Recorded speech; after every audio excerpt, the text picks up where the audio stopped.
안녕하세요, 이상한쌤입니다. 오늘의 주제는 공교육이 사교육을 이길 수 없는 이유입니다. 저는 지방에서 초등교사 하고 있는 평범한 34살 사람이고요.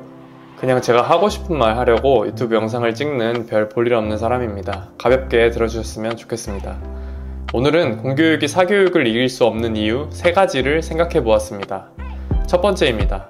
첫 번째 이유는 돈입니다. 저는 돈이 몰리면 거기에 당연히 그 분야가 발전할 수밖에 없다고 생각하는 사람인데요.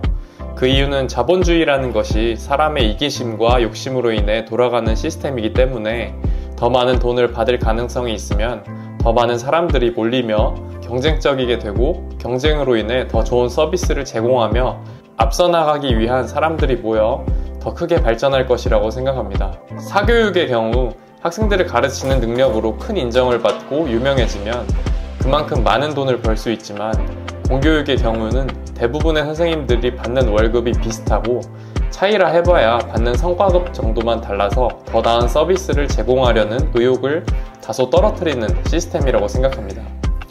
사교육의 시스템 안에 있는 교사는 더 나은 교육을 제공하려고 서로 경쟁할 것이고 공교육의 시스템 안에 있으면 서로 경쟁하기보다는 안정적인 것을 추구하려는 모습으로 나타날 가능성이 큽니다. 이러한 두 시스템을 비교해보면 사교육의 시스템이 더 좋아 보이지만 저는 두 시스템 중에서 초등학교에 적합한 시스템을 고르라고 한다면 경쟁보다는 안정적인 시스템으로 유지되는 것이 맞다고 생각합니다. 경쟁을 통해 개인의 능력을 최대한으로 발전시키는 것도 중요하지만 어린 나이의 학생들은 안전하고 편안한 분위기에서 교육을 받고 나중에 사회화 과정을 거치면서 점차 경쟁을 하는 것이 사회 유지에 더 도움이 된다고 생각하기 때문입니다. 두 번째입니다. 학교라는 공간 자체가 개인 집단보다 안전을 추구하고 그럴 수밖에 없는 환경이기 때문에 교육의 질이 떨어진다고 생각합니다. 축구 클럽을 예로 들어보겠습니다. 축구 클럽에서 축구 교육을 받는 것과 학교 방과 후 축구 교실을 비교해서 생각해 보겠습니다. 축구 클럽이나 축구 운동부 같은 엘리트 교육을 받는 학생들은 자신의 능력을 개발하기 위한 어느 정도 리스크를 감당할 마음을 가지고 수업에 참여합니다. 학생들을 지도하는 과정에서 클럽 코치나 운동부 코치가 다소 거칠게 대하더라도 감수하는 부분이 있고 잔부상이 있다고 하더라도 이겨내고 훈련하려는 분위기가 큽니다. 이러한 환경에서 자신의 더 큰 능력을 끌어올릴 수 있는 가능성이 있습니다. 반대로 학교에서 하는 방과 후 교실이나 체육 수업의 경우에는 학생들이 자신의 능력을 개발하기 위해 어느 정도 리스크를 감당할 준비가 되어 있지 않습니다. 힘든 운동에 대한 내성이 적고 조금 아프면 수업에 참여하지 않고 쉬려는 경향이 강합니다. 학생의 발전의 측면으로만 생각한다면 힘든 운동에 대해서 이겨내고 나를 발전시키는 사람이 그렇지 않은 사람보다는 당연히 더 큰 발전을 얻어낼 수 있을 것입니다. 세 번째입니다. 공교육과 사교육에 몰리는 학생 수준이 다르기 때문인 것도 있는 것 같습니다.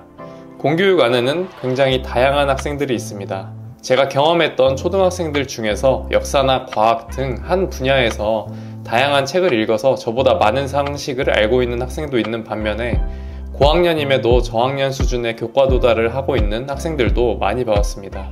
학생들의 교과 수준 도달 정도를 100으로 높고 80 정도에 있는 학생들과 40 정도에 있는 학생들을 교육하라고 하면 당연히 그 중간에 있는 50에서 70 정도 사이의 수준으로 학생들을 지도하려고 노력합니다.